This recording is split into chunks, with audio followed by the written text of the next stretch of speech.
अस्सलामु अलैकुम। BBC 11 headlines news के साथ मैं हूं मोहम्मद उमर मलिक। सबसे पहले नजर डालेंगे दिन भर की अहम खबरों पर। वफाकी वज़ीर दाखिला शेख रशीद ने कहा है कि मैं उन लोगों की तरह नहीं हूं जिनकी सिर्फ 5 सीटें हैं और सूबे की वजारत आला के लिए ब्लैकमेल कर रहे हैं, जबकि हमें अपोजिशन के साथ सुलह सफाई की तरफ जाना चाहिए। कोयटा में मीडिया से गुफ्तगू करते हुए शेख रशीद ने कहा कि हमने तहरीक अदम एतमाद के लिए कौमी असम्बली इजलास से 7 रोज़ कबल पार्लियामेंट लॉजेस को FC और रेंजर्स के सुपुर्द करने का फैसला किया है ताकि अमन व अमान की कोई शिकायत न रहे।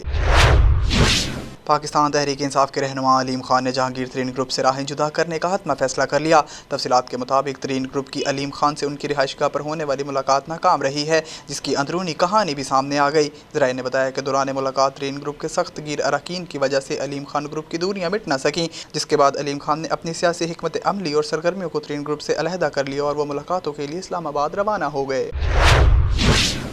भारतीय मिसाइल के पाकिस्तान में गिरने के मामले पर तर्जुमान दफ्तर खारजा आसिम इफ्तिखार का रद्द अमल सामने आ गया। तर्जुमान दफ्तर खारजा ने कहा है कि इस वाक़े की संगीन नौयत सिक्योरिटी प्रोटोकॉल के खिलाफ तकनीकी तहफ़्फ़ुज़ात के हवाले से कई बुनियादी सवालात को जन्म देती है। इस तरह के संगीन मामले को भारतीय हुक्काम की जानिब से पेश की गई सादा वजाहत से हल नहीं किया जा सकता। इस्लामाबाद हुकूमत मुस्लिम लीग काफ को मुतमिन करने में नाकाम हो गई, जिसके बाइस काफ लीग की जानिब से हुकूमती इत्तेहाद छोड़ने का कभी इम्कान है, जिसका फैसला कल मुतवक्का है। ज़राए के मुताबिक पाकिस्तान मुस्लिम लीग काफ की अहम मुशावरती बैठक आज हुई, जिसमें मुस्लिम लीग काफ की अपोजिशन और हुकूमत से होने वाले मुज़ाकरात से मुतल्लिक़ गौर किया गया। ज़राए का कहना है कि मुस्लिम लीग काफ का मुशावरती इजलास ख़त्म हो गया, जिसमें फैसला किया गया कि मुशावरत कल भी जारी रहेगी।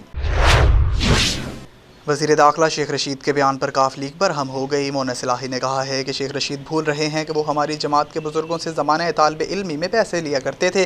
समाजी राब्ते की वेबसाइट ट्विटर पर अपने एक बयान में काफ लीग के रहनुमा मोनस इलाही ने शेख रशीद को दो टोक जवाब देते हुए कहा कि मैं उनकी इज्जत करता हूँ, लेकिन ये भूल रहे हैं कि इसी जमात के लीडरान के बुजुर्गों से आप अपने ज़माने तालिब इल्मी में पैसे लिया करते थे।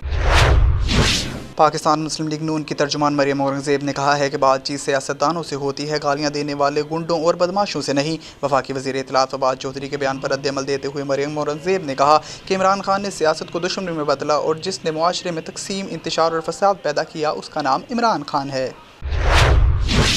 पाकिस्तान और ऑस्ट्रेलिया के माबीन जारी कराची टेस्ट मैच के पहले रोज़ के इख्तिताम पर ऑस्ट्रेलवी टीम ने 3 विकेटों के नुकसान पर 251 रन बना लिए। कराची में खेले जा रहे तारीखी टेस्ट मैच में ऑस्ट्रेलिया के कप्तान पैट कमिंस ने टॉस जीतकर पहले फील्डिंग करने का फैसला किया। पहले सेशन में ओपनर डेविड वार्नर 36 रन की इनिंग्स खेलकर फहीम अशरफ की गेंद पर आउट हुए, जबकि मार्नोस लैम्बोशेन बगैर कोई स्कोर किए रन आउट हो गए। इनकी विकेट साजिद खान ने हासिल की।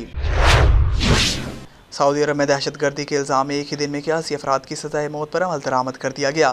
सऊदी सरकारी मीडिया के मुताबिक इबादतगाहों और सरकारी इदारों को निशाना बनाने, सिक्योरिटी एहलकारों के कत्ल, बारूदी सुरंगें बिछाने, अगवा, तशद्दुद, असमतदारी और मुसल्लह डकैती जैसे जराइम में मुलव्विस 81 अफराद का सर कलम कर दिया गया। सज़ाए मौत पाने वालों में अलकायदा और दाइश से ताल्लुक़ रखने वाले सऊदी और गैर मुल्की शहरी शामिल थे। अब तक के लिए इतना ही। मज़ीद खबरों से बाखबर रहने के लिए देखते रहें BBC 11 हेडलाइंस न्यूज़। आप हमें YouTube, Facebook और Twitter पर भी फॉलो कर सकते हैं।